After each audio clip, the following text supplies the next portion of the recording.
We took in $88 billion in tariffs. They have so much money coming in.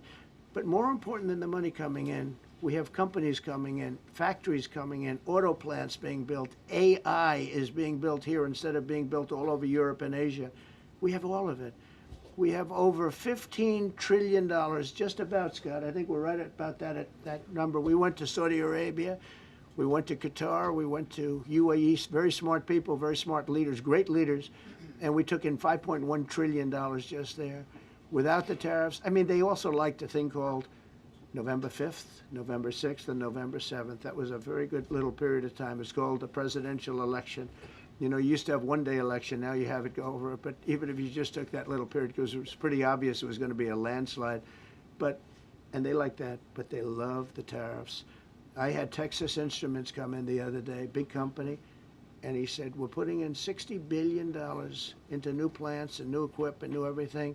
Sir, you're going to keep the tariffs, aren't you? Because if I ever took the tariffs off, and we are going to absolutely keep it. And they're worried that somebody that, like this communist from New York, someday gets elected. I can't believe that's happening. That's a terrible thing for our country, by the way. He's a communist. We're going to go to a communistic state. That's so bad for New York. But the rest of the country is revolting against it. But if somebody got elected, they're afraid that if this was taken off, well, we're going to guarantee it's never going to be taken off. And again, we're taking in think of this, hundreds of billions of dollars. And they were all confused because they've never seen this before. You know, it's always the other way. We don't have enough money. So much money is coming in at levels that nobody's ever seen. But most importantly, we have factories being built, car plants being built, companies moving to our country like never before. If you look at 15 trillion, and that's only in a few months. You know, I haven't been here that long. Presidents, like the last one, was a disaster. He's the worst president in the history of our country, by the way. What he did on our border can never, ever be forgotten. To me, that's the worst of all the things. And he's done some terrible things, grossly incompetent. Nobody knew it was him, because I don't think it was him. I think it was whoever was controlling the auto pen. But our country is doing great. And those leaders and other leaders, I just left, as you know, a large group of the most highly respected people.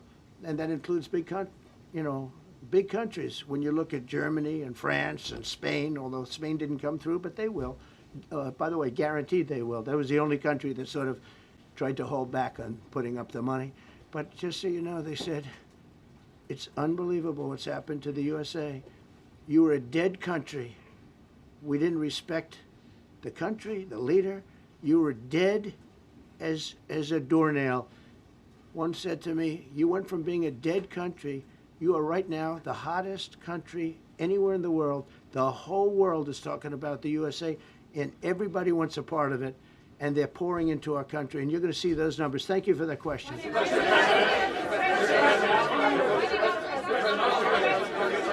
Yeah, go ahead. Thank you, Mr. President. I have a question about trade